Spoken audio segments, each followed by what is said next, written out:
Bonjour, Mesdames, Messieurs. Je m'en vais vous lire le communiqué numéro 58 de la situation de la pandémie Covid-19 au Sénégal. Ce mardi 28 avril 2020, le ministère de la Santé et de l'Action sociale a reçu les résultats des examens virologiques ci-après. Sur 873 tests réalisés, 87 sont revenus positifs, soit un taux de positivité de 10,4%. Les tests positifs sont répartis comme suit. 86 contacts suivis par nos services. À ce sujet, il faut noter que le seul cas communautaire détecté à Sédhiou hier a déjà contaminé 25 de ses contacts. Un cas issu de la transmission communautaire identifié à Niary Tally. 12 patients hospitalisés ont été contrôlés négatifs et déclarés guéris. 2 cas graves sont pris en charge dans les services de réanimation de l'hôpital de Fann et de l'hôpital principal. L'état de santé des autres patients hospitalisés est stable. À ce jour, 823 cas ont été déclarés positifs, dont 296 guéris, 9 décédés, 1 évacué et donc 517 sous traitement. Le ministère de la Santé et de l'Action sociale exhorte les populations au respect strict des mesures de prévention collective et individuelle, surtout au niveau des couches vulnérables telles que les enfants, les personnes âgées, les femmes enceintes et les personnes avec comorbidité, c'est-à-dire souffrant de pathologies quelconques telles que le diabète, les problèmes tensionnels, l'insuffisance rénale aiguë, de même également que les maladies sanguines telles que la drépanocytose. Je vous remercie. maa ngi ñëw di leen di bëgg a jottali li nga xam ne moom la ñu am tey fii ci Sénégal ci mbas mii ñuy tuddee Covid-19.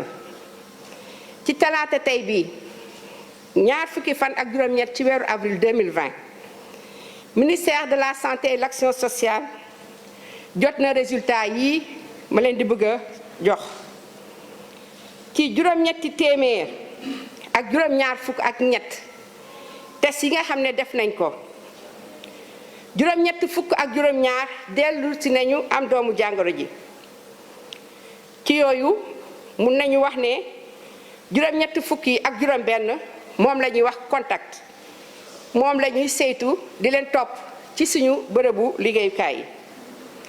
mun nañu rek wax leen ne ki nga xamante ne moom moo am tey doomu jàngoro ji fii ci Sédhiou dem na ba wàll ñaar fukk ak juróom loolu mooy wane ne wàllante mbas mii ñuy wax Covid-19 da ko gaaw lool.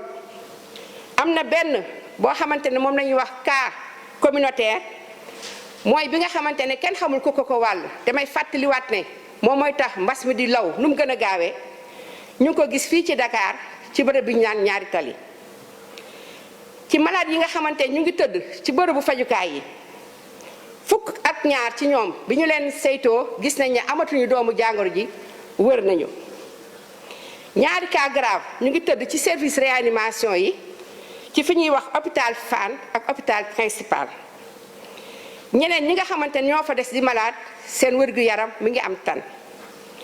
ci bésu tey bii dalee ko ba mbas mi Covid-19 duggee ci biir Sénégal ba léegi ñu ngi natt juróom-ñett fukk ak ñaar fukk ak ñett yoo xamante ne dañu ànd ak doomu jàngoro ji. ci yooyu ñaar téeméer ak juróom-ñeent fukk ak juróom-benn wër nañu juróom-ñeent faatu nañu benn delloo nañ ko ci dëkk bi nga xamante ne fa la jóge woon.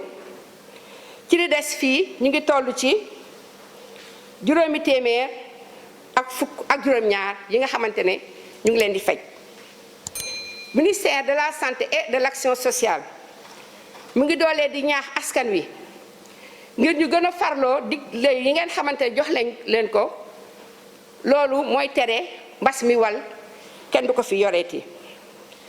ci digtal yooyu ñu ne nañ ci gën a seetlu di topp ñi nga xamante ne moom la ñuy wax couche vulnérable maanaam xale yu ndaw yi suñu mag ñi nga xam ne ñoo nekk ak ñun jigéenu warul yi mais également ñuy gën di xool di saytu ñi nga xamante ne dañuy dox ak doomu jàngoro dañuy dox ak feebar yooyu nag gën nañ cee gis ñi am diabète ñi nga xam ne dañoo am problème mu tension moo xam tension bi yéeg wala tension bi wàcc mais également ñi nga xam ne dañu am insuffisance rénale aiguë ba leen di yóbbu dialyse mais wax nañ tamit ne nañu gën a xool tamit ñi nga xamante ne dañoo ànd ak li ñuy wax feebar deret rawatina li ñuy wax drépanocytose maa ngi leen di gërëm di leen di sant wasalaam.